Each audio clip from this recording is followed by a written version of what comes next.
I'm Athena Jezik, and today we're going to do just basic Swedish massage work on the model today, Karina. So we start by just applying the oil.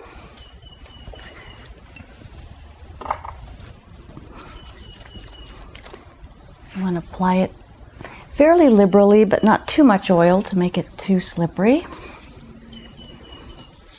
or too much oil to make it uncomfortable for the person.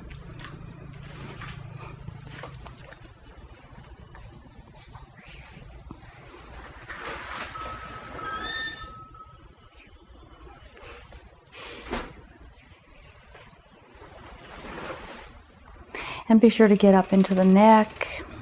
Again, when you apply the oil, be sure to put it into your hand first and rub your hands together. Spreading the oil on your hands and then spreading it on the person that you're working on. It makes it a much nicer way of approaching the body. So I'm just going to go through my normal routine that I do. This is primarily for relaxation. Swedish massage typically will take care of some knot problems or muscular problems of an injury nature, but it's basically more for relaxation. So we just do the basic steps. Swedish massage has certain movements that it has, and that's what classifies it as Swedish. The effleurage and petrissage and kneading and tapotement is primarily the ones that we work with. I don't use much tapotement at all. I do use the other three. So this is an effleurage. A little more thumb iron. It's hard for me to go completely basic with the way I learned it in school because I've been practicing for so long that I have developed little extra things to put in it. And we'll start on this side of the back where you stretch to the trapezius muscle. All with those three or so techniques and a little bit of things added. Basically, you'll be able to just see how a relaxation massage looks.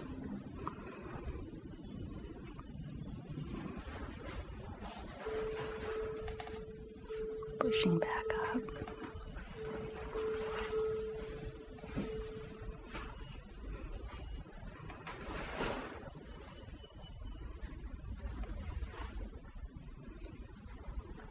Swedish massage is primarily for circulation, softening, and relaxing,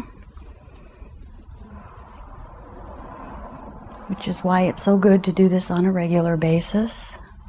Maintain our stress levels, give the body a chance to take it into a deeper relaxation, get circulation going in again, and we're coming down into the low back.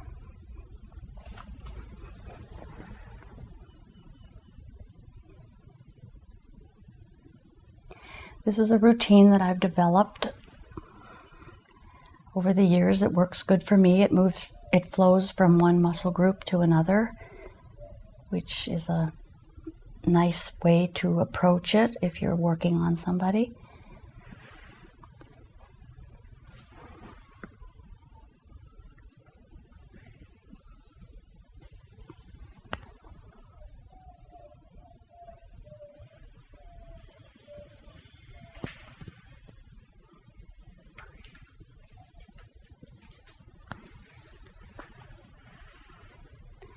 Do things in threes. This is more of a thumb iron, but it could be considered a little more Swedish work as well.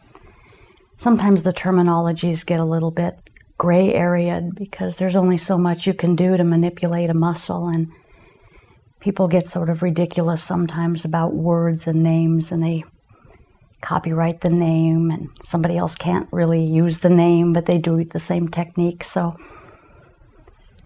it's really all in the hands and what you feel and how you present yourself through that sensation that you're feeling that really makes the difference.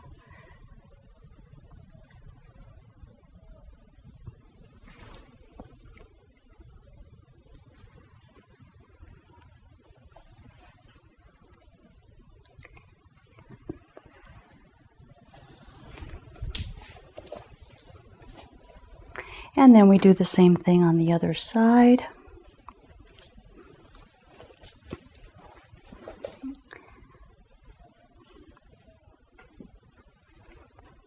Pulling that muscle, stretching that muscle, getting inside that muscle. Even with Swedish massage, you should not use a lot of pressure, deep pressure, unless that's what you're specifically going for. If it's a relaxation massage, it should be enough pressure that people feel it. It shouldn't be ticklish or real light, because then you're not going to get much result into the muscle. With a tickle kind of massage, lighter work is for lymphatic work or other techniques that don't require getting into the muscles for circulation.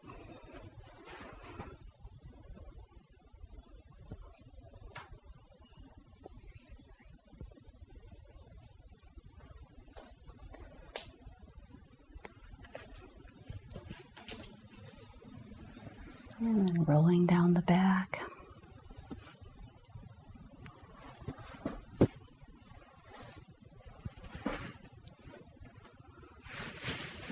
I probably do my deepest work with Swedish technique, and even that isn't that deep. And again, it's because I have other skills that I've developed, so they blend together and make a very nice mix. Take the best out of each modality and work it from there.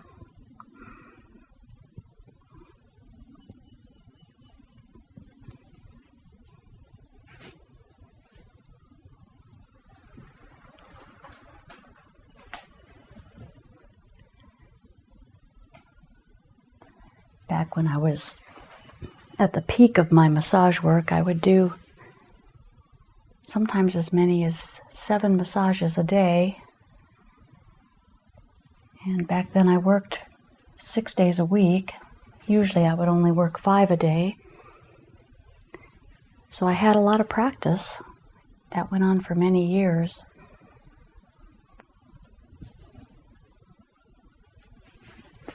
Now I do very little massage work. I do have clients that come in for massage, and I don't mind doing it. However, I prefer the other modalities. The cranial and the lymph are where I tend to do most of my work now.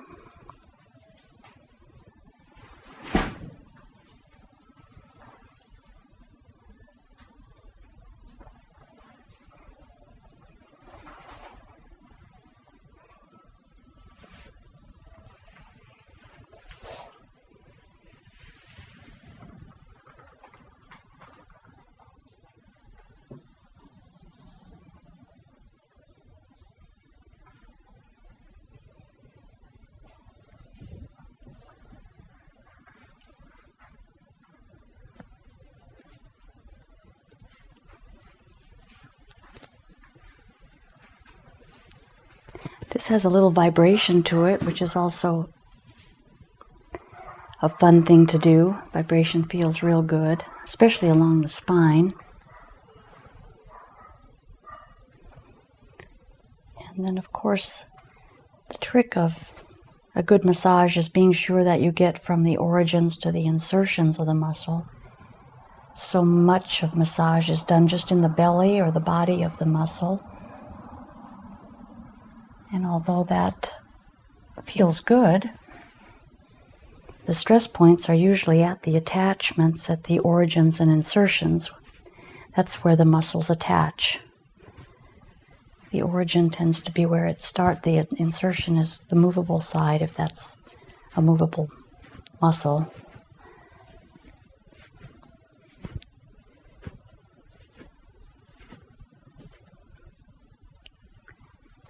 And sometimes muscles will only show one side because you can't palpate all of them real deep, especially the deeper groups.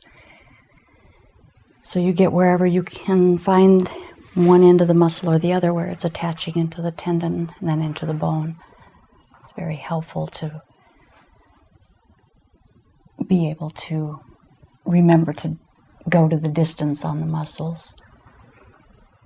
That's what also gives a feeling that the massage is a little more complete. when there has been time taken to go to origin and insertion.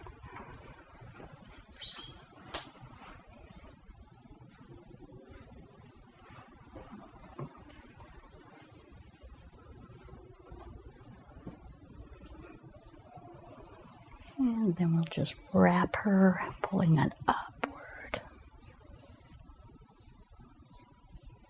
And then downward. And I'll show you this on the other side as well.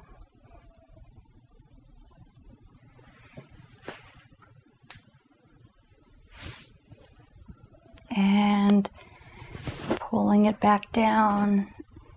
And there is a short little example of a back Swedish relaxation massage. This is Athena Jezik. Thank you for watching. Thank you for sharing. Thank you for subscribing. And I think there's a little bell up there that you can hit that you'll get a notification every time we post. So if you want to, you can hit that too. But thank you so much for your support. I really appreciate it.